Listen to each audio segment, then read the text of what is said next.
At Your End Step is brought to you by Comic Town and BCW Supplies.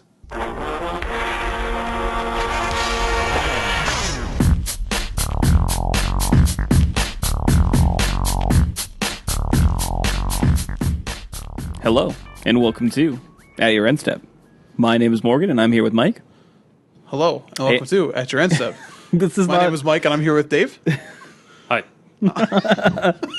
This is not a... I wanted to get a three-part thing going, and Dave tripped it up. I was actually going to do that too if you went to me first. And we didn't even plan that. Somebody's got to feel the room, man. Yeah. You got to feel it. We can sing this too long. We can sing "Row, Row, Row Your Boat" later if you really. Oh man, that want three-part to. harmony, that stuff's it's good. We have another fun-filled episode for you folks this week. Obviously, we just had the Pro Tour, so we're going to be talking a lot about that. But we did have a couple of community topics to discuss first, and we wanted to get to those. But a lot of Pro Tour stuff, judging from our show notes. So let's jump right into the community segments. First and foremost, we did figure out what those HasCon promos are going to be. So HasCon, if you haven't heard about it, is the Hasbro affiliated convention that's going to be happening in Rhode Island, if I'm not mistaken. And obviously Magic is a part of Hasbro and has a pretty good showing that's going to be there. And aligned with that are some promos that are from other both Wizards of the Coast and Hasbro brands. And these are pretty cool. The first we're going to talk about is actually going to be showing up in Unstable as well. And it is the Sword of Dungeons and Dragons. And it's supposed to, emulate the sort of, Fire and Ice, Feast and Famine, the swords of X and Y. Yeah, pretty much. it even comes equipped with Chris Ron art, who's correct. Done, he did the three of them in the Scars of Mirrodin block, and then did the older ones in the Modern Masters reprints. Yeah, so did them all.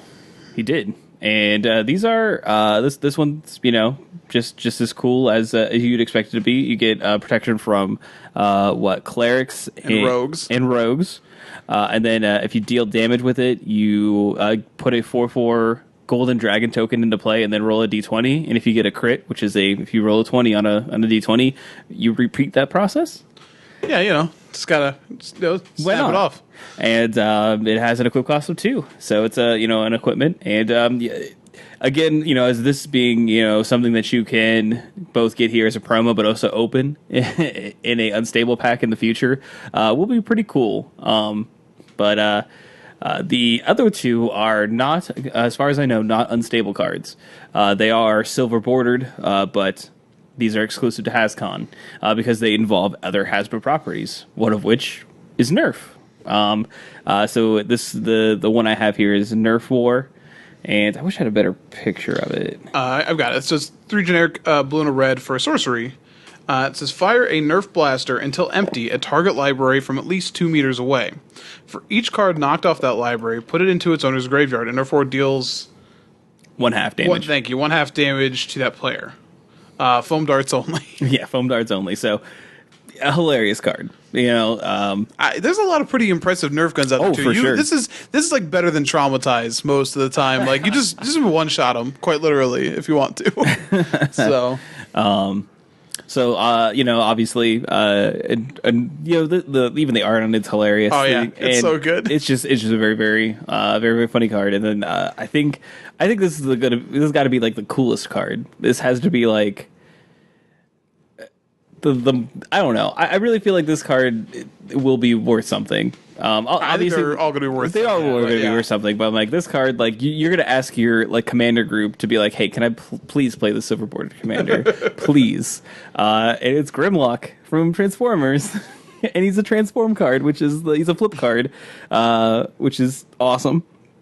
And it's dinosaurs, vehicles, and Transformers get +2/+0. Yep. And then you pay, was it 2 or 1? 2. You pay 2, and then you have to convert a Transformer you own outside of the game and then you transform him to his other side. I forget what his other side does. He's like an 8/8. He's a Tyrannosaurus because that's what he's also Naya colored. Yes. So Which may or may not be relevant for some future dinosaurs that we might be having within Magic. I have a point of contention with this. Transformer is pretty impressive tech. That sounds blue to me. I'm just saying. No doubt, but he is very he's pretty primal, man. Personality-wise, the Dinobots, Naya makes sense, but man, who's building them? You know what I mean? Like, I would say that you might have more of a leg to stand on if this was like Optimus Prime or something like that, but Grimlock Smash, man. I think these are really cool. I think something that people have talked about before is how there is, if they ever chose to, there definitely is like room for Magic to operate with other licenses, if that makes sense. Like HeroClix does this.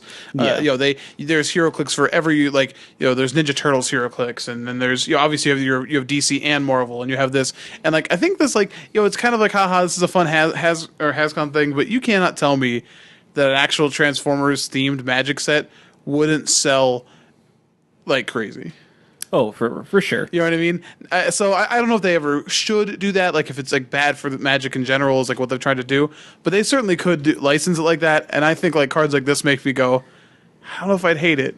So I think that they could do that if it was housed within something like an arch enemy set or something like that. Yeah. Where it's its own closed off encapsulated thing, not necessarily part of any sort of like standard or anything like that. I think that would be really cool to see because again, we all agree here that Magic is a very it's one of the best games, if not the best game ever made. So why not slap a property on it? But it could be skinned, however, and still be the same game. I don't know if people would find that appealing or money grabbing. It certainly sounds money grabbing. Yeah. Don't get me wrong. But to be fair, depending on the property they did, I know a lot of people were like, oh man, wouldn't Magic and Game of Thrones work really well together? And I'd buy it. It sounds awful. I shouldn't, but man. Or even just D&D, they already. Well, that for sure. They've already started doing that in the reverse fashion, where Magic planes are available you can use them for D&D. They have supplements for you to do that, which is really cool. Fun fact: don't do Amonkhet. Only bad things happen there. Don't go to that plane. Maybe you could do a pre Nicol Bolas of Amonkhet. Yeah, and you set your thing there. That might be cool. But these are nifty, and if you are going to Hascon, I hope you can get some. They are part of the $600 Superfan bundle. If you want to really make sure you acquire these, I would imagine you make a good chunk of your money back. Probably. They had another page if you're interested in that, listing on the other different Hasbro things you can get that way, and some of them are pretty cool, including a Transformer that is also a phone charger. And that thing is sweet. Oh my gosh, is that thing cool? So it's probably worth it. Especially especially if you are into these sort of as being nerds, typically we have multiple different likes and they cascade into many different properties that Hasbro just happens to own. So if you are into Transformers or Nerf or something like that, then hey, maybe Hascon really is the convention for you. I would say that if Magic is your only thing, probably not for you then. Probably go to, another GP or something like that. Or another few GPs. If you're all about that Magic, though. But these are cool. I know that I want a Grimlock one, but it will never, ever in my life own that card. All right. Next up, we have Commander 2017 news. So we have all of the tribes, for sure. These are technically, I guess it's not for sure, but it is all but confirmed at this point in time through art and through product listings on various sites that the tribes are going to be cats, which we knew about for a long time, vampires, dragons, which we knew about for a long time, and wizards. And it's going to be Grixis wizards, Mardu vampires, Selesnya cats, and 5-color dragons. So those are your Commander setups for Commander 2017. Hopefully we'll start getting spoilers for those soon. Probably sometime next week, I would imagine. Because I think the set comes out relatively quickly as well. If not in August, in September. They come out a little bit earlier than we're used to. So I'm looking it up right now, but I'm pretty excited about the kitty cats. I'm not gonna lie. I mean, you guys already know that. You know me as a person, so. And August 25th. yeah, so close, so close. Technically this month. Yeah, technically this month. It is August 1st. We were recording, so. But yeah, again, that I would assume then at that point in time that we'll get spoilers next week, so we'll kind of figure out what is in these decks. I wouldn't expect necessarily anything big reprint wise, but there usually are a bunch of new like cool cards that drive these decks, and especially with it being tribal, I imagine that there will be some things that make these decks desirable to a certain like subset of EDH deck builders. And again, I don't play Commander, but there's usually a couple cards that break my cube for a period of time that they printed uncommon that are totally not made for one-on-one play. And we tell him this, and he still puts them in the cube and accuses the Commander's decks of breaking the cube. It's weird. I gotta try him. I don't know. Have you guys seen this Black Lotus card? I don't know. No one's giving it a chance, but I think I'm going to try it. Yeah, that's not how that works. Not Reach of Branches. What was that stupid one you put in there? Great Oak Guardian. Great Oak Guardian, yeah. That card in, Peasant Cube. Cool. Card was good. It was a good Magic card. It was a great card, yeah. All of the a little too good. The curses. All the curses are really good. Yes. From a long time ago. The green curse, yeah, Curse of Predation. Curse of Predation. Curse of Shallow Graves is really good too, Curse man. of Shallow Graves, yeah, Infinite Tutus. Yeah. Did you cut that one, or is that still in? No, yeah, those are gone. Those are way gone. They have to be gone. For power level reasons. I mean, they're obviously... Those are rares. Yeah. But there will be a lot of cool stuff. Maybe you'll get lucky and there won't be that many stuff because it's so like caveat. It's so down the path. I'm always just keeping an eye out. What was that removal spell? The one, I can't think of the name of it now.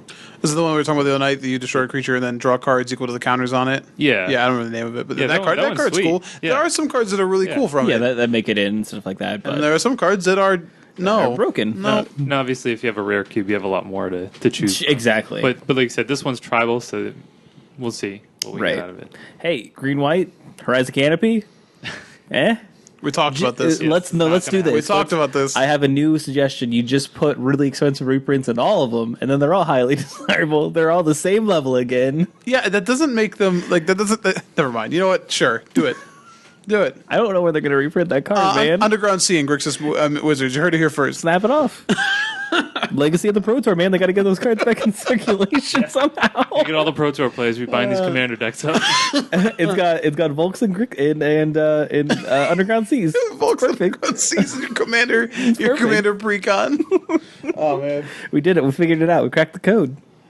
And lastly, in the community segment, there are going to be some changes to the Magic Online promos that you receive. Now, if you don't know what these are, if you play in Magic Online events and purchase things from the Magic Online store, you get promos. And usually they're just different cards throughout the month. It's somewhat similar to like F&M promos, pretty much. Wait, but you saying we're getting tokens instead? No, you're getting... Because I would totally quit MGGO. You're getting one card prize packs instead. And so you can still get these through the same methods, making purchases and playing online. But they can vary between what they are as far as I know. Because why wouldn't they vary if you're making a pack for them? But you do have to... make sure you opt into them via Magic Online, and you can go to. There's a Magic Online post about this and how you can actually go through that process. And I think you can get to it for the mothership, if I'm not mistaken. So,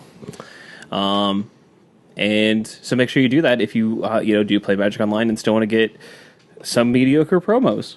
Some of them are all right. I mean, the fact that you can trade them means you can probably sell them for a ticket. Yeah, exactly. So, because So there you go. Grinders, 5 free tickets a month, roughly. Botswana, man. You never know what could be in them. Maybe a boat. What about Botswana? I said bots want them. Want them. Not Botswana. Jeez. So that's it for our community segment. Before we jump into the Pro Tour, we do want to give a shout out to one of our sponsors, Comic Town. They are having a sealed PPTQ this Saturday. Was it August 6th, 5th? August 5th. August 5th. And a Modern Q on the 6th. So plenty of a weekend action coming at you as far as that goes. So make sure that you check out them on Facebook. It's just Comic Town Gaming Center to get the full information on these events. And if you want to queue for your regional qualifier for the Pro Tour, or if you want to queue for the Invitational, these are some awesome ways to do so. So get out there to the store. And again, if you haven't checked out their new store, do so. It's amazing. It's so much more room. It's quite a transformation, to say the least. There are many other food options besides a Subway? sandwich. Oh, I was just going to, wow. I was going to No, call them out, man. Come at me, Subway. How about this? A crappy Subway. Wow. Well, I wasn't going to say. I'm going to be stronger. If you're going to do it, I am emboldened by your resolve. Come at Mike. He's the one slandering your name, Subway. You better watch out. Dave put me up to it. All right, come at Dave. Anyway, so let's jump into the Pro Tour. It was Pro Tour Kyoto, which we obviously talked about. It was Pro Tour Hour of Devastation, and man, there were some things that I was very excited about and did not expect, as you may have heard of on this podcast. And I said that during our set review show, like, I don't know how Red Deck exists, but apparently it does. And it was. It's better than bad. It's good. It is very good. It was the standard deck of choice for our champion, Paulo Vitor Damarosa. And he takes down the Pro Tour as well as Player of the Year, beating Marcio Caballo in the end to claim that coveted title. So he beat Sam Pardee in the finals. Correct. But he won Player of the Year Player of the Year race, yes. Yes. Had Carvalho been in the finals, he would have been Player of the Year. Correct, obviously. Sorry about that. For my confusing wording, I was trying to be dramatic. But yeah, Sam Pardee was his opponent in the finals, playing Black-Green Constrictor, and he lost to PV in the finals. But 6 of the top 8 were this red deck, or red aggressive deck. There was a black red deck in the mix there as well, but most of them were focused on this desert centric, low to the ground red deck that people are calling Ramunap Red. And the 2 other outsiders were Sam Pardee again playing Black Green Constrictor, and there was a mono black zombies list as well. Yeah, that deck almost went back to back. Almost. It's pretty shocking to see that all of the decks in the top 8 are aggressive decks at their core. That's something that I'm truly shocked by. It really felt like there were a lot of tools available to both mid-range decks as well as control decks to really combat this sort of strategy. But maybe we'll talk about it here in depth. But it just didn't seem like that was the thing that happened, or it could be that that's just how the Pro Tour meta kind of shook out. We can definitely talk about it a little more. I will say, and I talked about this a little bit last week, but the control decks I said definitely didn't feel well positioned because of the different types of aggressive decks. And I said specifically having mono red on one side and the possibility of zombies on the other, and then even looking at Sam Pardee's list, which is fairly aggressive as well. Like having a control desk. Yeah, one of those. They're very stable. Yeah, you when you're building a desk, it's good to have a control desk so you can see how well you're doing. Correct. To compare it to your experimental desk. But the control decks, they're really going to suffer trying to beat both of them. You know what I mean? And I think we saw that this weekend. But so I don't know. Do you want to start talking about the decks a little bit first? Do you want to talk about some of the storylines from the Pro Tour first, or do you want to go? Let's talk storylines first, because there was a lot going on. There most certainly was. It was a pretty much a roller coaster for PV. If you're watching the top 8, he came back from being down 2 games in his first round match in the top 8 to Seth Manfield, and then nearly blew a 2-0 lead in the semis against Tam Wing Chun. and yet had another 5-game set against Sam Pardee. So I mean, you definitely got to watch a lot of Magic, and you got to see that even though they were playing aggressive decks, like there was thought and effort put into how some of these games were actually going, and that it wasn't just so simple as you might think of, like aggressive mirrors being. And I feel like there was a lot of depth to this Pro Tour. There was a little bit of awkwardness in PB's match against Tam Wing Chung. There was a bit of a misplay that might live in some infamy for a while. I think it's definitely painful to watch as a Magic player. I just actually watched it before we recorded because I didn't catch it live, and wow, I've been that. I've been there. I've been that person. Never on a national stage. Playing for the one of the highest accolades you can receive in Magic. But I've been there, man, and I can really say that it still sucks no matter where you are. I guess it just sucks more for that particular instance. I think he took it in stride. He tweeted out afterwards, and it seemed like he was definitely hurt from the his actions that he took to that kind of cost him his win. But I feel like he bounced back, and I feel like he's gonna be able to have a good bright future within the game going forward. Yeah, I hope so. I want to apologize. I had a typo on his name. It's Yam Wing Chun. You're the worst. I know. I've literally said it multiple times. You sound like a bad person. Yes, you did, Dave. Hand up, my fault. Well, the keyboard on my laptop's not the best, so my bad.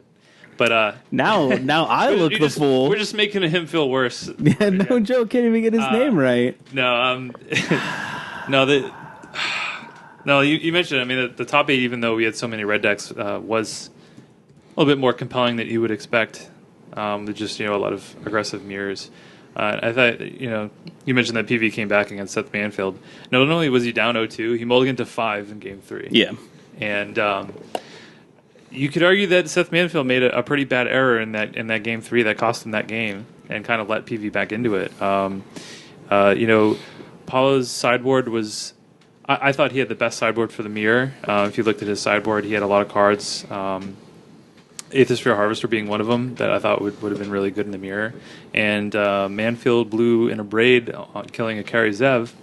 And then PV followed that up with an Aethersphere Harvester that Seth Manfield wasn't able to kill. So he was able to swing, get that life total swing a couple times during that, essentially won him that game and let him back into it. So, so I mean, he was real close to just losing in the quarterfinals there.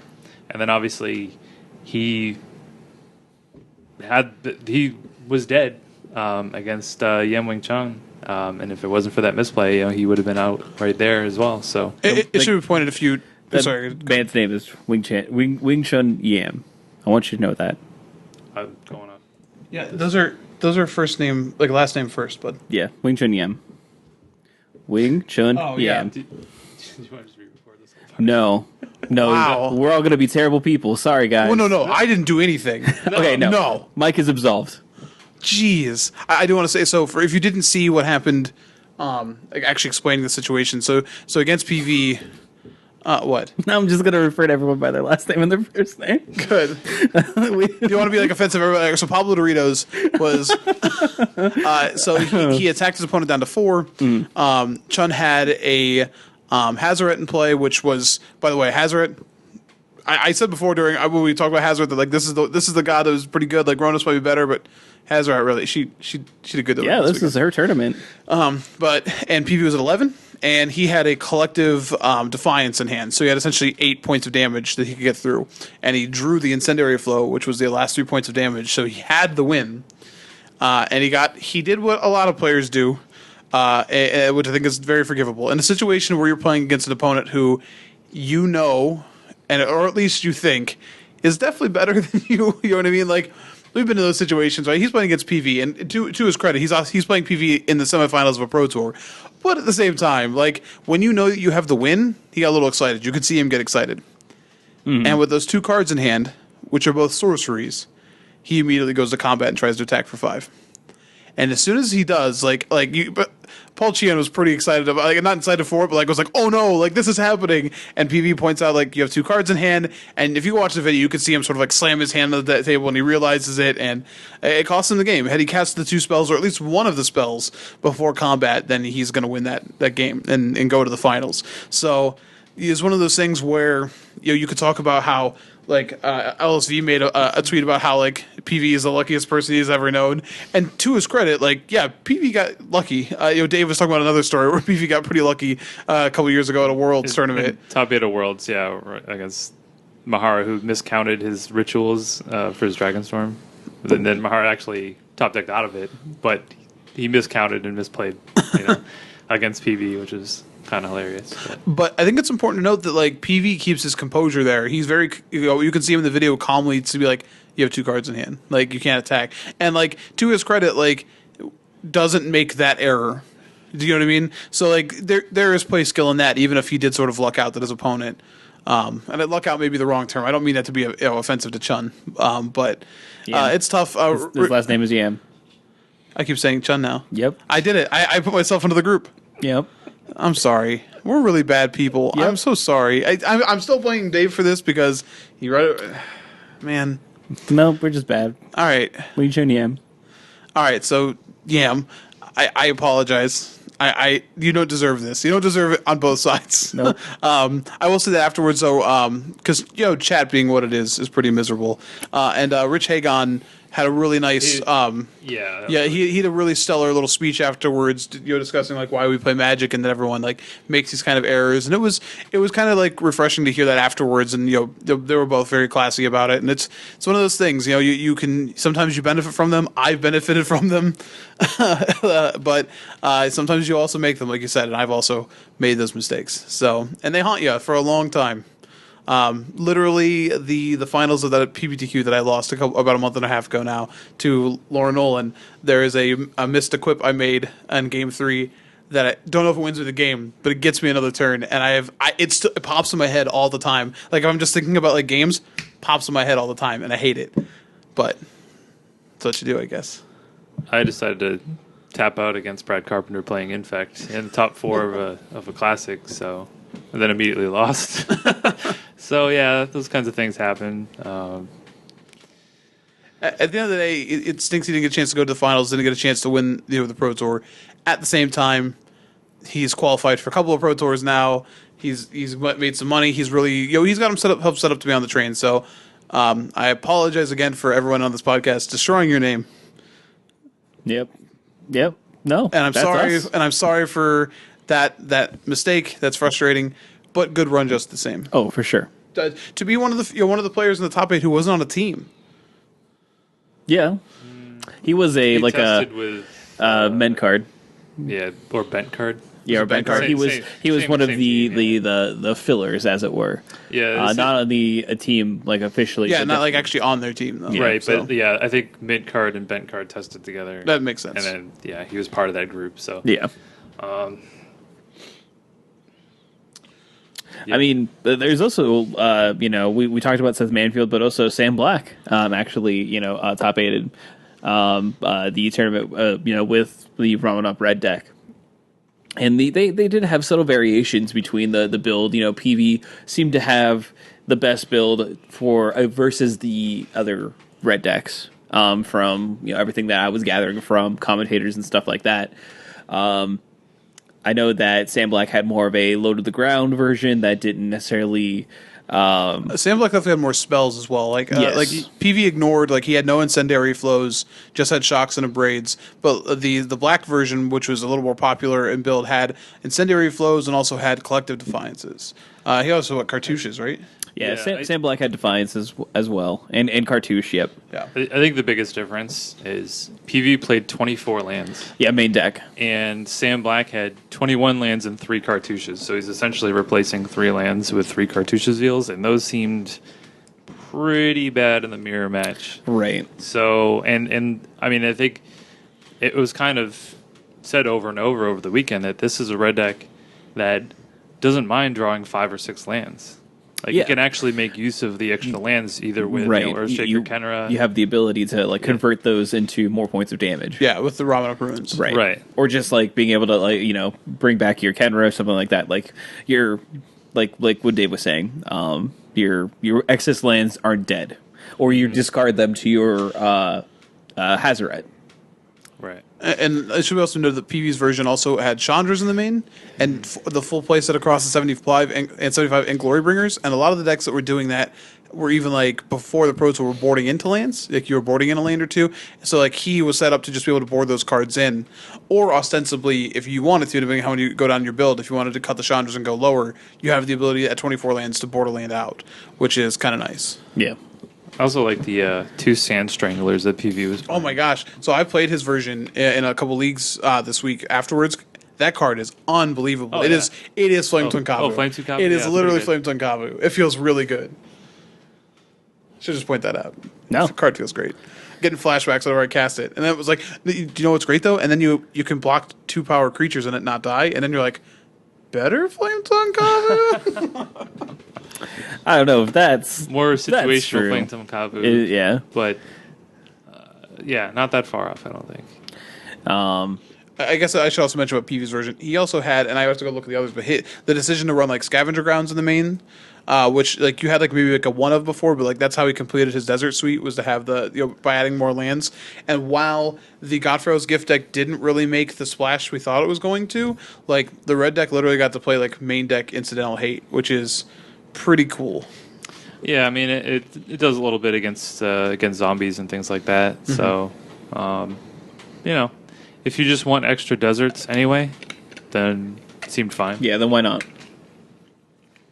So let's talk about let's talk about the other 3 decks really in Sabe. We could start with Shintaro Karada's Black Red aggro list, because it's very similar to the mono red list, and we do see a subtle splash here for a few things. So we see Cut to Ribbons as being something that you are splashing for the flashback, as well as Amit Eternal.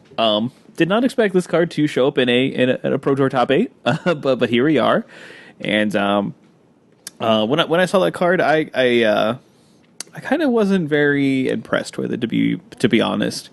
And I'm not quite sure what matchups that's good again. I mean, against maybe sometimes you just play a 3/3, 3-mana 5/5 and go to town, and you can't really get past it. But it was something that I wasn't super impressed by. But of course, I also didn't see it a whole lot. But obviously, we see if you're Deadlands showing up here in this list, and be that pairing with Ramunap Ruins as being these things that you can activate and get some sort of value from, whether it be killing creatures or killing your opponent, which is pretty good. This deck is playing 23 lands, so getting to flashback your Earthshaker Kenra or something like that is fairly feasible. And you can even go bigger on the board with 2 Scavenger Grounds in the sideboard. Akum Firebird also making a Pro Tour top 8. Fire. Yeah, this card, if you don't know what it does, I would not blame you. It's the Flying Haste Phoenix that attacks each turn if able for 2 red, 2 generic red, and it's a 3/3, and then it has landfall. You can landfall and then bring it back. So another way that you can use the excess land count to sort of have a recursive threat. But this is a little bit of a different style of a aggressive deck, but still kind of retains the core of the Ramunap aggro list. Dave says no. I think this is just strictly worse than mono red. It definitely. I disagree with that, but why do you think it's strictly worse than mono red? Because you're playing another color. Okay, well, that's it. half the mono red decks were technically playing another color. Maybe not the ones who did well this weekend, but that's been pretty common. Is to just play Foreboding Ruins. I get what you're saying. It's certainly not as consistent, but as a deck, I'm not sure. I watched, not maybe specifically out of this deck, but I watched Aim at Eternal this weekend do a pretty good work against some decks that have a tough time with it. If you go watch the Tiago Separito, right, playing against Ramp out of Zombies, and he had Aim at Eternal, and essentially was able to just like make a 5/5 that Yeah.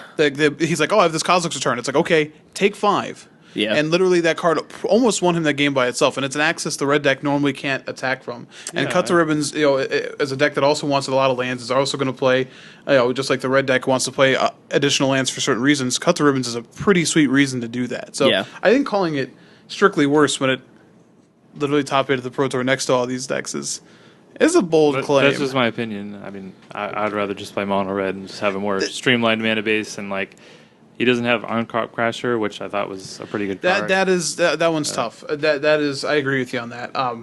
Stuff like Soulscar Mage doesn't feel like those were in that first build of this deck, and those quickly felt. I do want to say that Soulscar Mage is probably going to be showing up in the future because you need to be able to kill opposing Hazoret, yeah. and that's important. But this version technically, depending on how you want to build it, you could go as far as to play like Grasp, which could also beat Hazoret. So Grasp is a little rough. That's one of the reasons Zombies was so popular this weekend. I don't disagree with you, but the double black in this list is a little bit. You're not wrong. You're reaching pretty hard. It'd be a little different. But Ribbons is different. Ribbons is something you can cast late game.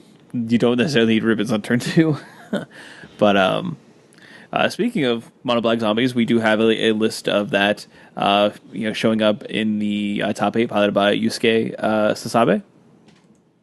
And his list looks fairly, standard. We do see that he has 3 Kalitas Trader of Get in the main deck over any sort of metallic mimics.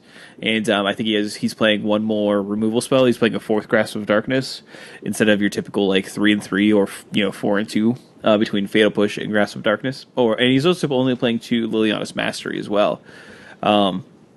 So those are sort of the kind of differentiations that we really see. I'm sure Kalitas was fairly good for him in the main deck for the red deck especially. If being able to play that, resolve it, and then not have the red deck not having a good way to deal with it necessarily, and being able just to generate value from it and gain life, I'm sure was fairly helpful. The sideboard is a bit suspect. I think it's cool looking at some of these sideboards and realizing that they were predicting maybe a little bit different metagame. Oh, for sure, because you see the 4 Dispossess, which I know you have pulled up on your screen, and I think that they were expecting control to be more of a thing, because I can the only thing I can think about with Dispossess is what would I want? It's Godfarrow's Gift. It's Godfarow's Gift. I guess that's true as well. That is what they were like. It's funny that last week, Dave, you talked about how had it not won that PTQ, it might have been better this week. And I mean you hit the nail on the head for that one, because I think the highest profile player I think was Brennan DeKendio we knew was playing it. Yeah, right? But that. It did not do very well. And you see mono black a deck like this, it's just I'm just going to get rid of all the gifts and just be done with it. Yeah, you're just playing a really bad deck. Absolutely. But 4 is so aggressive. So. Yeah, that is a lot. Now, hopefully, going forward within your local metas, I don't think you'll have to do that. So you might have some more sideboard slots. Maybe you feel like you do need it to some degree, but 4 seems like a lot. I do think that this is a very, very interesting build of zombies.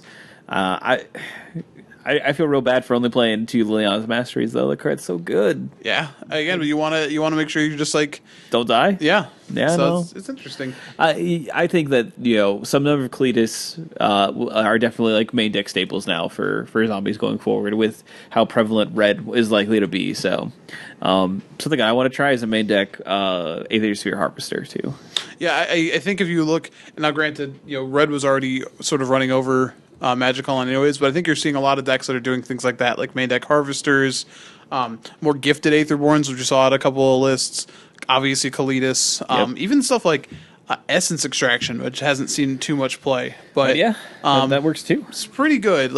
As a piece of 1-for-1 removal against the red deck, you're okay, but that 3 life represents a card half the time, so it's pretty good.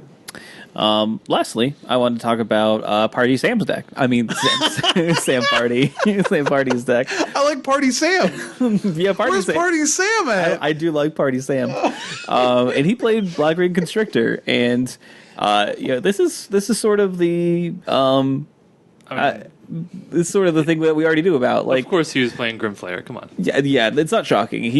I feel like he is It has been on some version of this deck for a while now, and I guess I'm not super familiar. I'm not familiar enough with this deck to like see the variations, but we do see like only one Rishkar, and maybe that's like just a gradual change that's been happening with this list. He does seem to be skewing a bit into Delirium for his sideboard.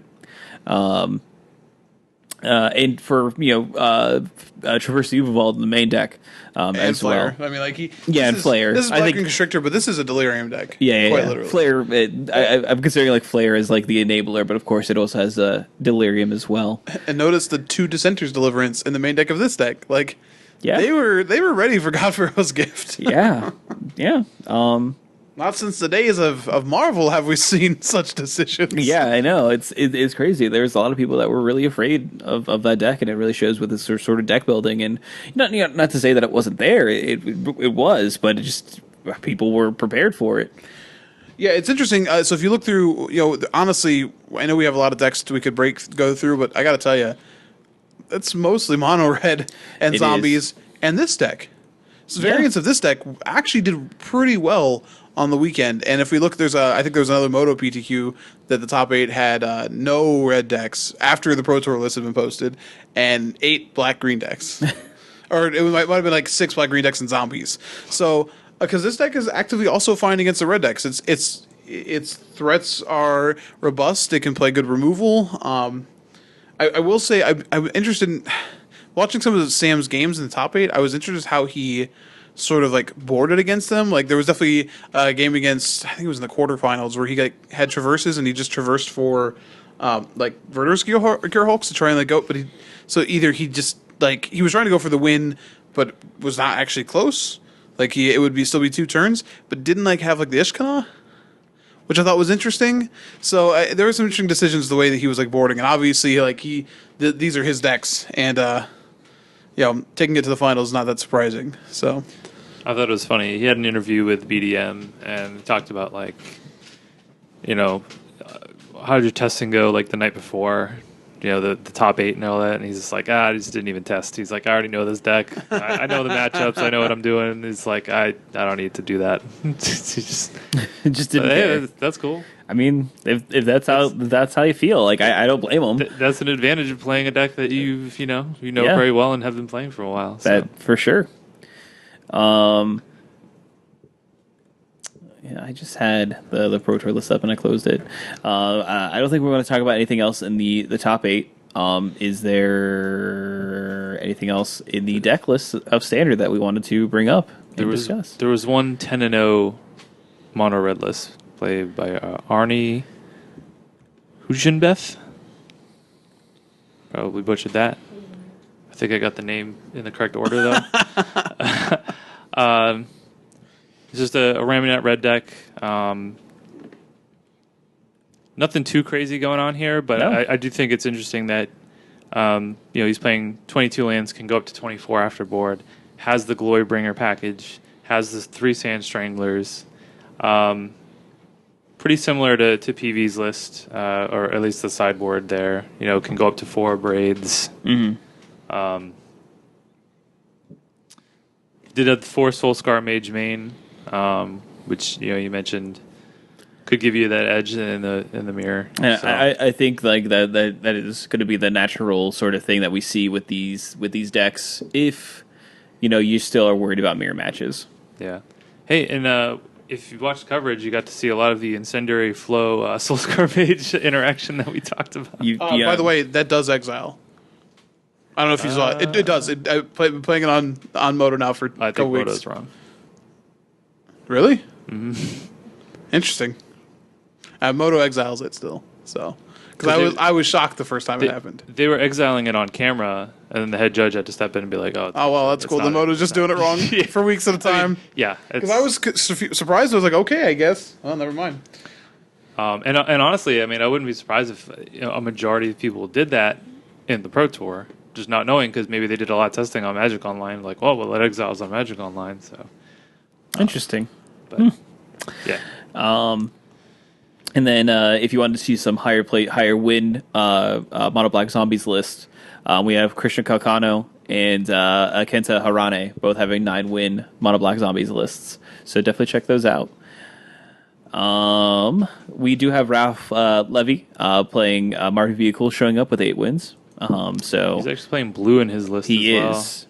Is he playing blue? Is he playing a Glint? Yeah, he's playing Glint Nest Cranes. Yeah, that's pretty interesting. They find your best cards and they block pretty effectively, so they're kind of interesting. Yeah.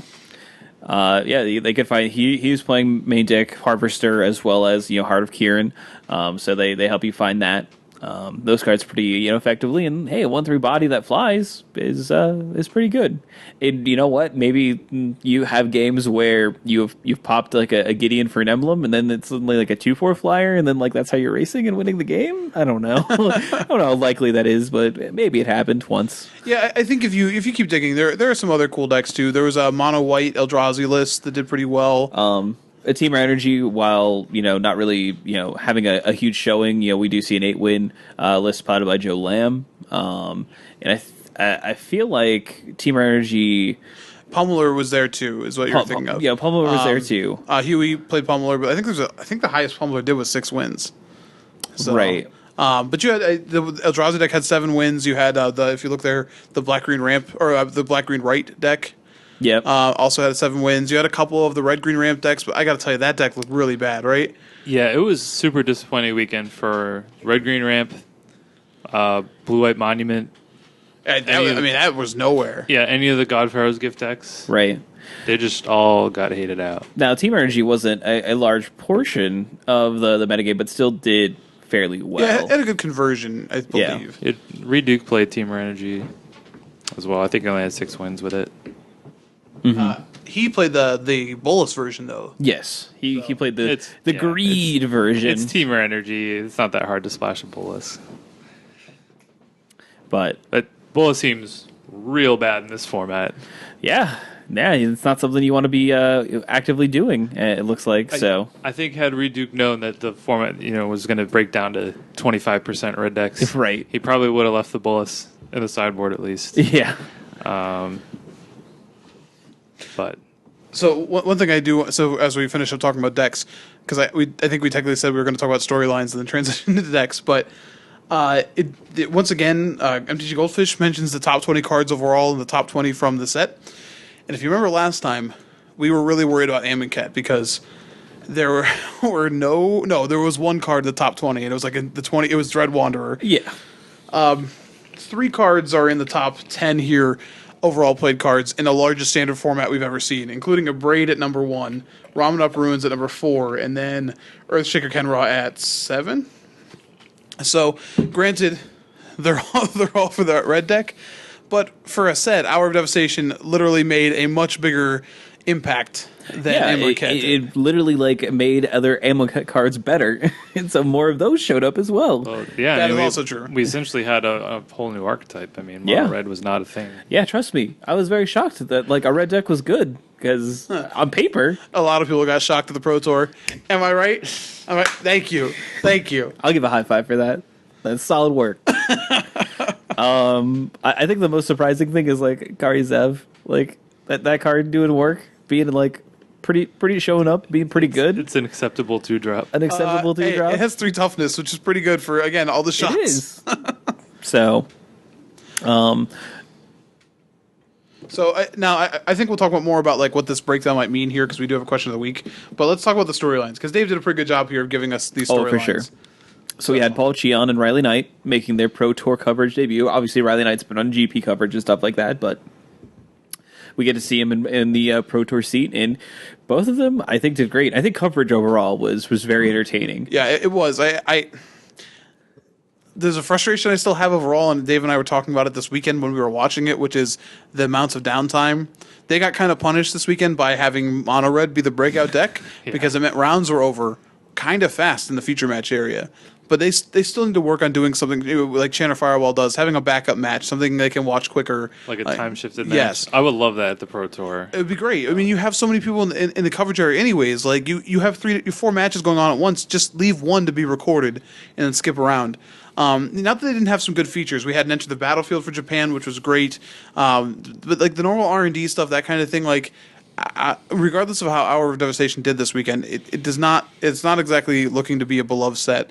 Amicat is not looking to be a beloved block or plane. So like, I just turn it off. Like it's like, all right, I'm done for this, and that's tough because like when the games are going on, like the coverage, I could listen to Paul Cheon on coverage all the time. Like I really enjoy him, and like No, it was good. Everybody was good. Maria was really good. Like I mentioned before that I was hoping that her like interview stuff, like her deck techs and stuff, and everything were great. Like everybody on that team stepped it up, and like new and old alike did great. To be fair to Maria, like she's a broadcast professional. Yeah, I know. So like it really was nice to have someone of that caliber being on there and like really being able to roll with it, say like to be able to like be unflappable in many different ways, and that was very nice to see. So it was cool overall. Now we are going to lose LSV, rest in peace. He's going back to playing. So he's picking up his platinum and going home. I'm sure he'll be back on Sundays for the top 8s. That's rude. No, I mean even when he was playing in the top 8s, if he lost, he would go into the booth. You could read that either way. Either he's casting or he's sure. Okay. Yeah. I think that watching PV win, like he's like, I know I already made this decision, but I gotta make some moves. I gotta make some ground here. I think that we lose an LSV, we gain a Cheon. And I think that we're still coming up all right as far as that is concerned. I think and Riley Knight, and honestly, that man is just like, I don't know what he does to get that much. I don't know how many Red Bulls that man drinks to get that energy, but he's pretty quick too. Oh yeah, with like not so much the puns, but just like I don't know how he comes up with half the things he does. He is just like. Such a good color commentator. Padawan. Yeah, I mean he's got like the soccer announcer feel to him. Very much so. Having watched a lot of like European Premier League stuff and all that jazz, it definitely has that sort of feeling. It's very very fast. It's very very quick and it's very flow heavy. Where it's just. It's kind of whatever comes to the top of your head, but as long as it matches with whatever is going on the screen, then it's all right. It's okay, and we're generating hype for those big moments, so that I can kind of have that wave of ups and downs, that roller coaster, and really guide the listener through. And I think he's really really good at that, and just like.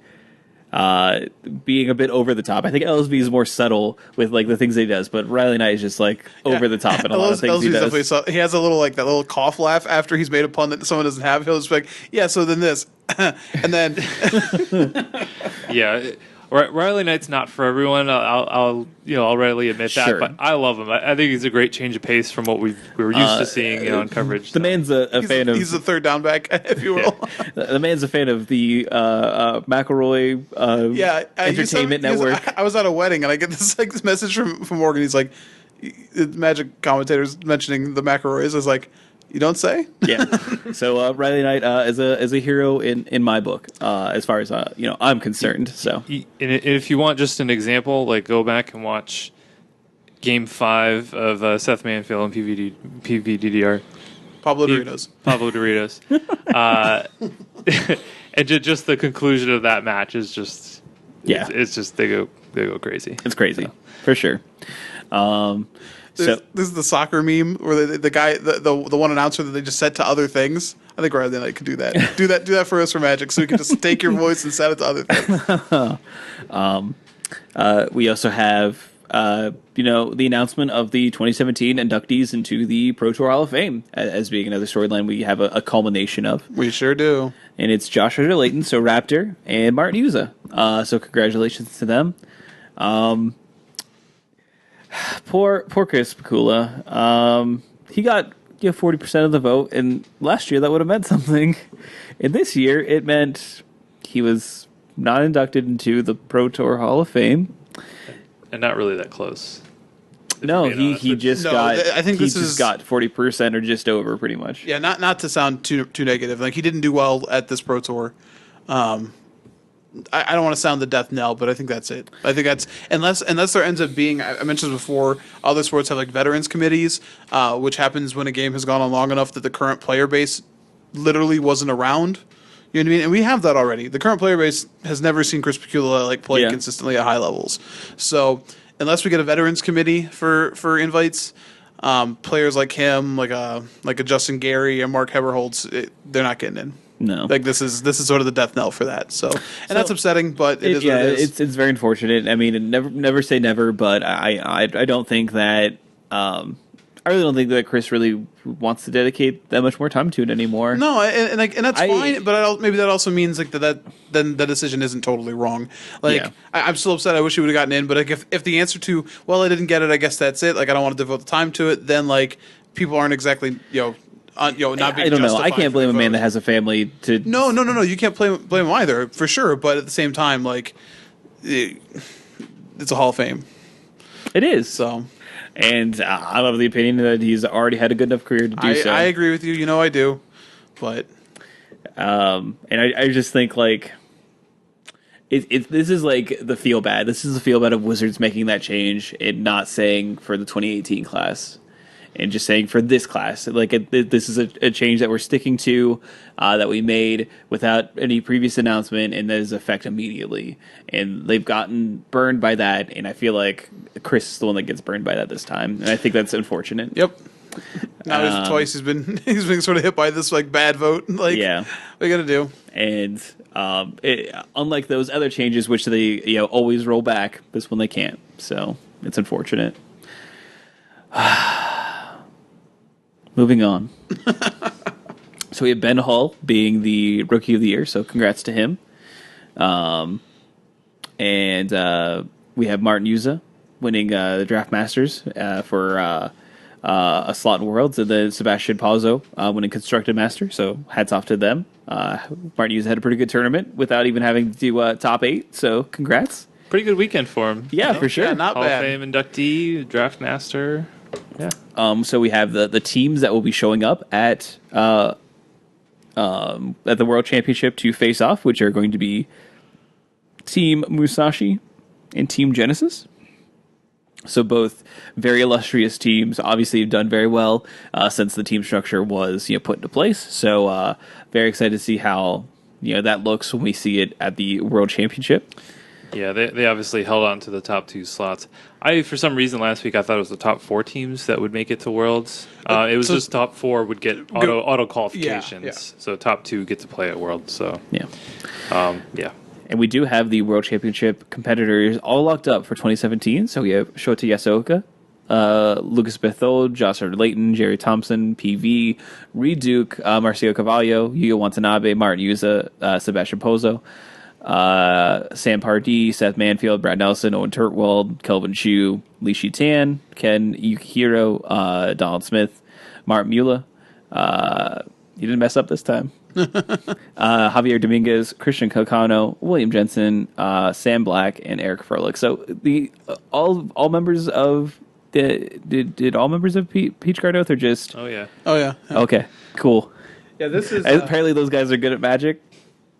News to me. this is a great Worlds. Yeah, no roster. joke. Yeah. I think Sperling had a pretty good article on Channel Fireball about, why you should watch Worlds. And he made some good points about how, like, some of the slots that, like, historically at Worlds have been kind of, I guess, less than stellar, like the Magic Online champion. Well, this time it's it's Raptor. Well, Yeah, I guess okay. that's true. Yeah. You're not getting a buy on that one. The really, I mean, even like the Pro Tour champions, Yeah, they're all. 3 out of the 4 were pretty well known. Yeah. Only like Lucas Esper Berthud was kind of somebody that you didn't really know, but I mean, he's from the plane of Esper. Yeah, he's I literally assume. named for Magic. I assume Right. so. He's got that Ethereum working for him. His parents are like, one day One day. you will leave this plane and you'll bear our name. yeah. But I mean, yeah, you had Shota Yasoka, Jerry Thompson, and Paulo, as the 3 other Pro Tour champions, and Yeah, there's just so many good names. even by virtue of Paulo winning the tournament, that opened up another Pro Point slot because he would have already been in anyway. Right. But that allowed Eric Froelich, he was kind of the last man in, He's like, who, me? Oh, okay, I'll take Yeah. it. And I think Sam Black was kind of on the bubble as well. And then obviously with this top 8. He Yeah, did, like yeah. it was the semifinals specifically because they were talking about that match. By getting to the semifinals, he got his world slot, he got platinum, like he had a whole bunch of stuff. So like he literally, if you read the coverage for that, like they did a write up for that match, and he was like he molded like 4 or 5 multiple times, and after and like the last time was like game 4 or 5, and he was like, I'm okay with this. He's like, so be it. so be it. If this is how it has to be, this is how it has to be. But whatever. I got what I wanted, kind of. I'm really excited for Christian Calcano to be in this team. Yeah, right. Yeah. I was like, man, can you go like 2 top 8s in a row? It's so close. I think BBD was last year. He was the People's Champ. And he actually did it. Yeah. And won it. And I think Calcano is going to be the People's Champ this year. Yeah, he's got to be.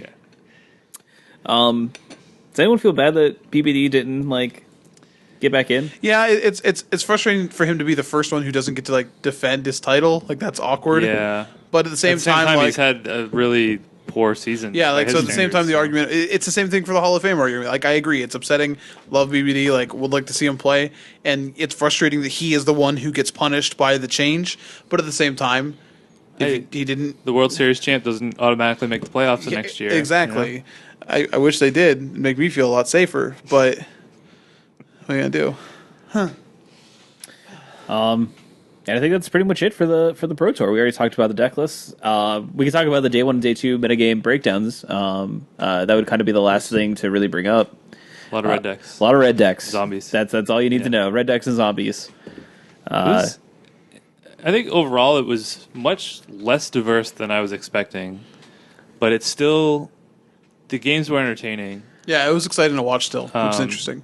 and like It's because aggro decks are fun to watch. Well, that's true. Well- The red decks create tension. Yeah. Like a lot of other decks can't. Like watching like Shota when he won the PT, like wasn't a lot of like tension. it's not a lot of drama involved. Yeah, it's No, just like he's got, red decks you know, create tension. It's So just I'll like give you that. a slow build to inevitability, and like that's not nearly as exciting.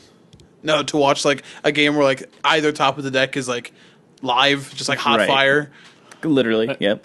I will say the only I guess bad part about watching the red decks are the games where they draw Hazret were just like it's just game over most of the time. Yeah, that card's very good. Yeah, need to have a way to deal with that card for sure. So Right. There aren't a whole lot of good ones. there's still Grasp of Darkness, which is one of the best ones. So, That is true. but that was Pro Tour. I think it was a good Pro Tour. It felt good. Like I understand that it was like sort of a similar tale to like a deck being the majority of what's played, but it doesn't feel like there's no answer. You know, it doesn't feel like, well, we're just gonna have red until, you know, Ixalan or something like that. Like the mono red deck is, first of all, has different builds and variations. So if it is something you want to do, you have different ways to put it together, and it is also something that can be interacted with. So I feel like, although it is something that was definitely heavily played, it's not the end of the world, and I think Standard has a lot of good weeks coming. A lot of good weeks, coming in the future for it, where it does evolve and change, and I think it's going to be exciting to kind of watch. And I think it's always good to have like a really, really, a really aggressive deck to keep things honest. So I understand. Okay. But yeah, before we go to the question of the week, I do want to give a shout out to our other sponsor, BCW Supplies. Again, if you want to get any supplies for your trading card games, please check them out on their website, bcwsupplies.com, or check them out on Facebook for exciting product announcements. And then you can do a search for BCW Supplies, and they will come up. So I know we have this question of the week, and I mean, we could do this one, or we could run an audible, because I did suggest a question of the week last week, which I think could be interesting. Yeah, that was a I good think question. so. This question is: red decks dominated the Pro Tour, nearly 25% of the field played a version of it. Are we going to see the same old Standard, or will it be different this time? It'll be different this time. For the things that I noted, that the red deck is you were able to interact with it, and you were able to metagame for it. Yeah, it doesn't just say I win. Like it has a distinct play style that can be counteracted. Yes, it doesn't have the Marvel problem where that deck, like, it just was the best thing that you could be doing quintessentially. I don't think that the red deck is the best thing that you can be doing quintessentially. I think that you could do other things to counteract it, and I think that people will going forward. They will prepare for it, and they will take it seriously as a threat, which I think definitely hurts it in the long run. And I think it's good for standard, obviously. Is it still going to be good? Yes. I think it is still a pillar of the metagame, but it's not going to be like a, Aetherworks Marvel pillar of the metagame. And I think we can all kind of agree with that as a podcast. I agree with that. Dave? Dave doesn't care. Thanks, Dave. All right, well, I'm cool with the audible then. So the other question that I wanted to ask is we have had a lot of bannings in the format, and some of those cards deserve to be on that list. But I wanted to pose the question: are there any cards that, if were unbanned, would be interesting? So I'm going to start with a strong one.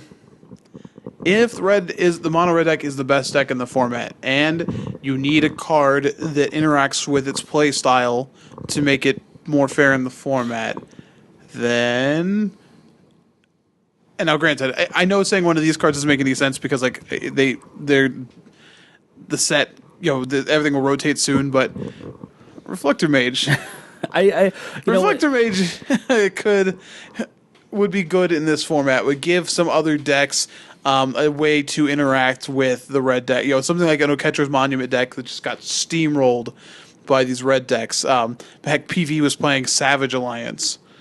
What's really good against a bunch of 1/1 tokens? Savage Alliance.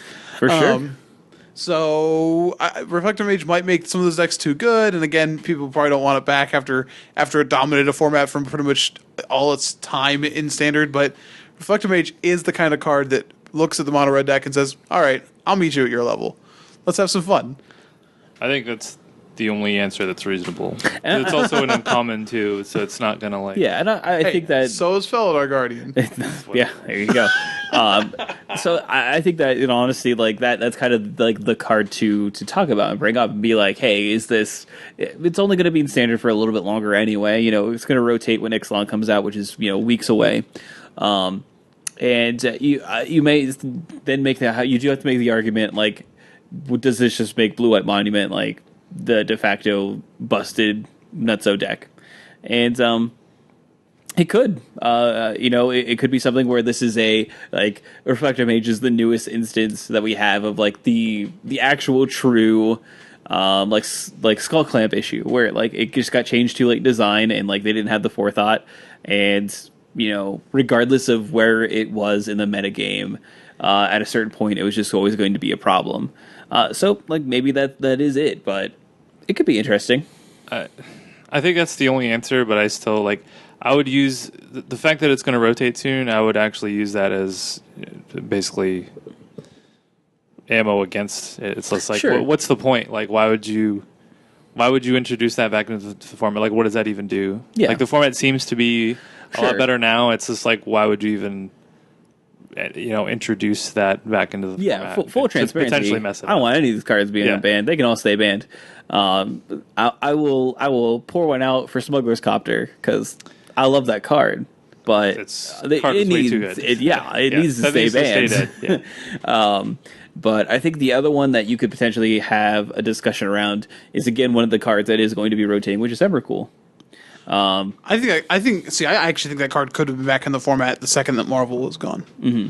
Because Marvel is what allowed that deck to keep looping those. Before that, you had, like, before people started like doing that, you had the Black Green Delirium decks that had it as a finisher for the Traverse for, but you could also beat the first Emrakul. You couldn't beat Emrakul followed by Emrakul. Then you know what's coming next?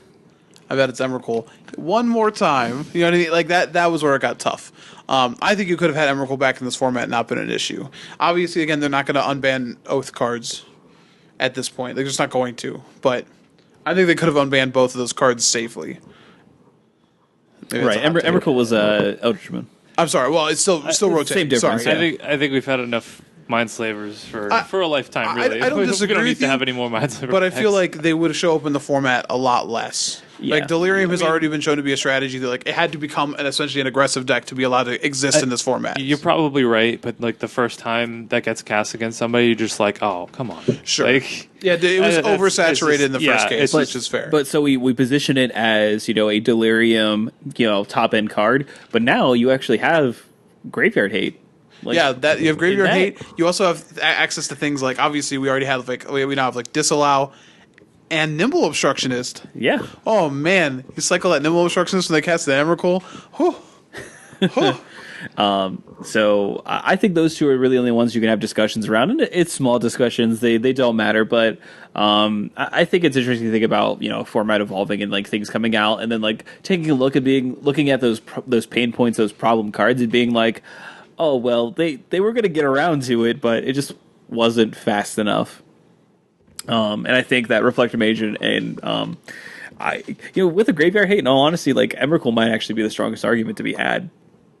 Maybe I don't know. Like that card is still like It's still powerful, but the Graveyard Hate that we're seeing play. Like we did see the fixed Relic saw a fair amount of the play. Crook of Condemnation. But like that card is the same as like Relic is in Modern, whereas like against decks where like you just want to eat their graveyard all the time, sure. But again, like look, like how many times it's just like you guys can answer this too, but players can think to themselves, how many times have you had like a card like Relic against like what do I want to think of here against like a Death Shadow deck, right?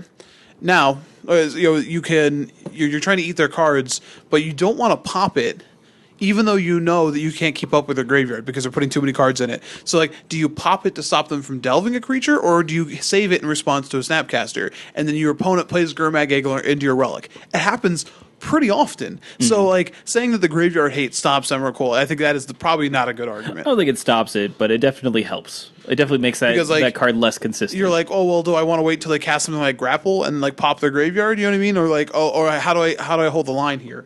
But that's fair. I think we can round up the other cards pretty quickly. Felidar Guardian's not coming back. Nope. Marvel is not coming back. Nope. There's just no way. Smuggler's Copter. Nope. Is not coming back. Nope. Dead. I don't know if you figured this out.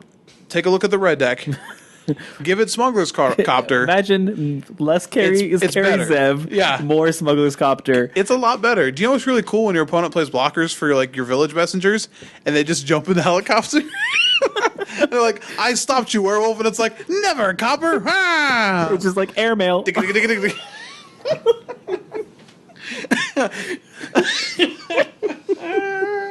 But Oh man. yeah.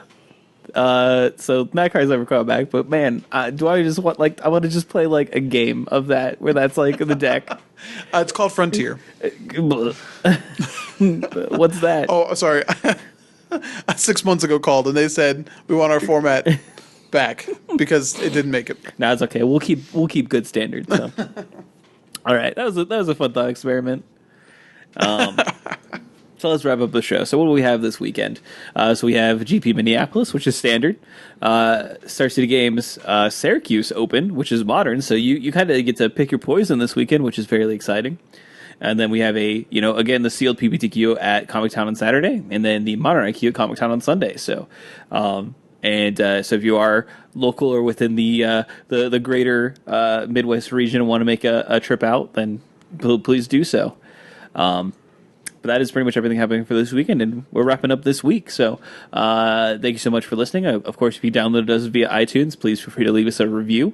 If you got us via MTG Cast, please feel free to check out some of the other lovely shows they have there. Pretty much anything you can want Magic related is on there. If you want to reach out to us, we have multiple different means that you can do so. We have a Twitter. It's just Your End Step. When you add us, it's at Your End Step. And we also have Facebook. Just do a quick search for at Your End Step. We pop right up. Or an email address, at yourinstep@gmail.com. We also have a Patreon if you want to contribute to the show.